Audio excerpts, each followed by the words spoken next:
I used to believe I could fix everything. People, pain, even love. I wanted to be the kind of doctor who changed the world. When I graduated from medical school, I felt proud and ready. I wanted to help, to heal, to be useful. But nobody warned me that sometimes the person you try to save is the one who breaks you. When I moved to St. Edmund's Hospital, a small medical center in a quiet English town, I thought it would be a new beginning. The hospital was old but calm. People smiled in the corridors, nurses knew each other by name, and the world outside seemed far away. I rented a small apartment near the river and started my new job full of energy. Every morning I walked to work with coffee in one hand and hope in the other. The first few months were busy but exciting. I worked long hours, often late into the night, but I did not care. I liked the feeling of being needed. I liked the sound of my name when patients said thank you. I liked the quiet respect that came from being called doctor. It felt like I was finally doing something that mattered. Then one morning, everything changed. Her name was Clara. She came into my office for a routine checkup. She was in her early 30s, with soft eyes and a smile that looked tired. She said she could not sleep and felt weak most of the time. Her voice trembled when she spoke. I asked a few questions, examined her, and said I would run some tests. She thanked me politely and left, but something about her stayed in my mind long after she closed the door. That night, I sat at my desk going through patient files, and I stopped at hers. It was simple, nothing unusual, but the more I looked, the more I wanted to understand her. She reminded me of someone I used to be before life became all about work. I told myself it was just professional curiosity. It was not. A few days later, she returned for the results. I told her everything looked fine. She smiled but did not seem relieved. I asked if something else was wrong. She hesitated, then said she felt lonely. Her husband was a lawyer who traveled often. She said the house felt like a museum of silence.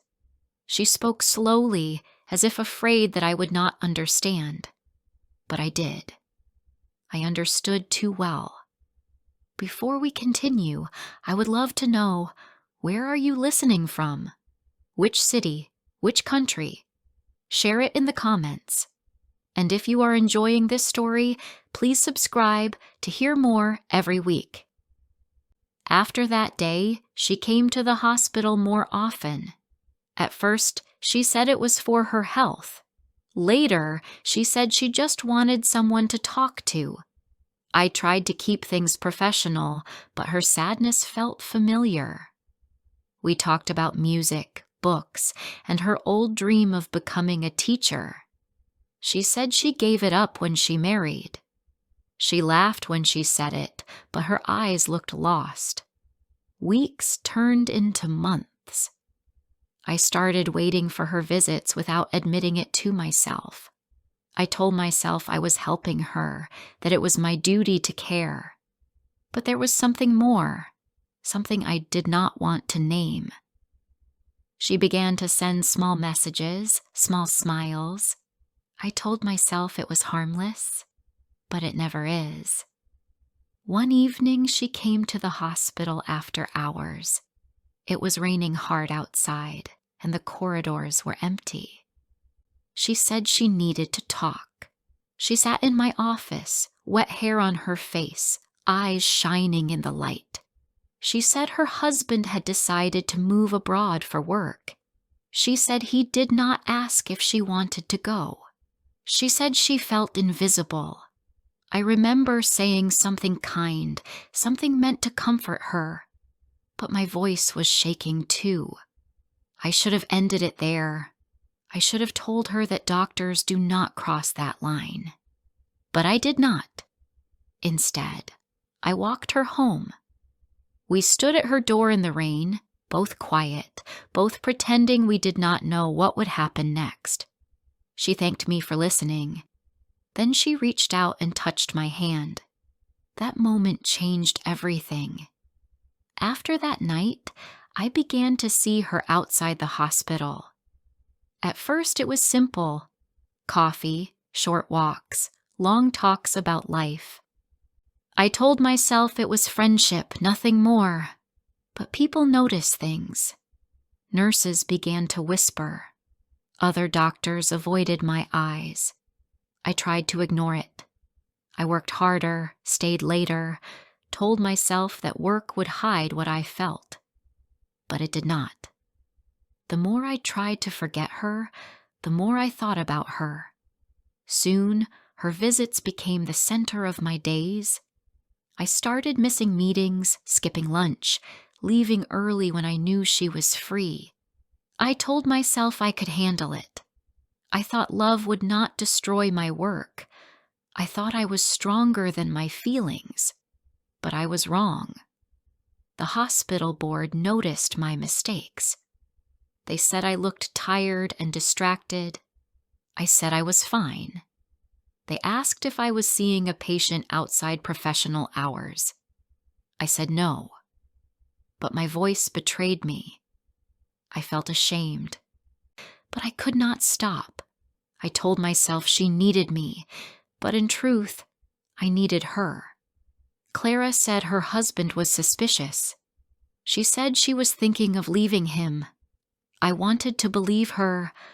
I wanted to be the reason she started again. But deep down, I knew the truth. She was not looking for a new life. She was looking for comfort, and I was the easiest place to find it. One afternoon, a letter arrived at the hospital. It was from her husband. He had found our messages. He wrote that he would report me to the medical board. He said I had betrayed my duty. My hands shook as I read it. My career, my name, everything I had worked for, it could all disappear. I felt cold, as if the air had gone out of the room. I went to see her that night. She opened the door, eyes red from crying. She said she was sorry. She said she did not mean for him to find out. But when I looked around her house, I saw packed bags. She said she was going with him after all.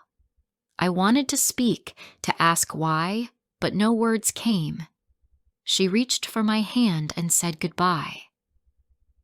After she left, I stood in the rain outside her house until the streetlights blurred. The next day I went to the hospital early.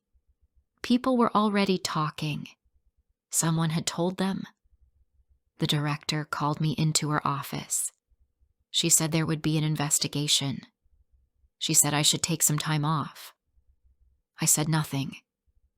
I walked out and sat in my car for a long time. In the following weeks, I stayed home. The phone rang many times, but I did not answer. I stopped checking my email. I watched the rain outside and thought about how something that began with kindness could turn into ruin. I wanted to believe I had done it for love. But love that destroys your purpose is not love. It is a wound that never heals. After a month, I went back to the hospital. People looked at me but did not speak.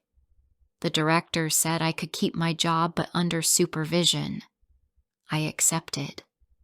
I needed to work again, even if it meant starting from the bottom. My name was still on the door, but it felt like it belonged to someone else. Sometimes I still think about Clara. I wonder if she remembers me, if she ever thinks about what we lost. I do not hate her. I do not even hate myself. I have learned that care can become dangerous when it forgets its limits. The patient I tried to save was never her. It was me. Now, when I look at new doctors full of dreams, I want to warn them. I want to say that healing others is beautiful, but healing yourself is harder. The line between love and care is thin, and once you cross it, you may never find your way back. I still work in the same hospital, but I am quieter now. I do my job, listen carefully, and go home alone. The river near my apartment is still calm in the evenings. Sometimes I walk there after work. I watch the water move slowly, carrying away everything it touches. I think about how life continues, even after mistakes. I breathe, and for the first time in a long time, it feels enough. Thank you for listening to my story. If you enjoyed it, please subscribe, like, and share it with friends who are also learning English. Your support helps me bring more stories for you. See you in the next one.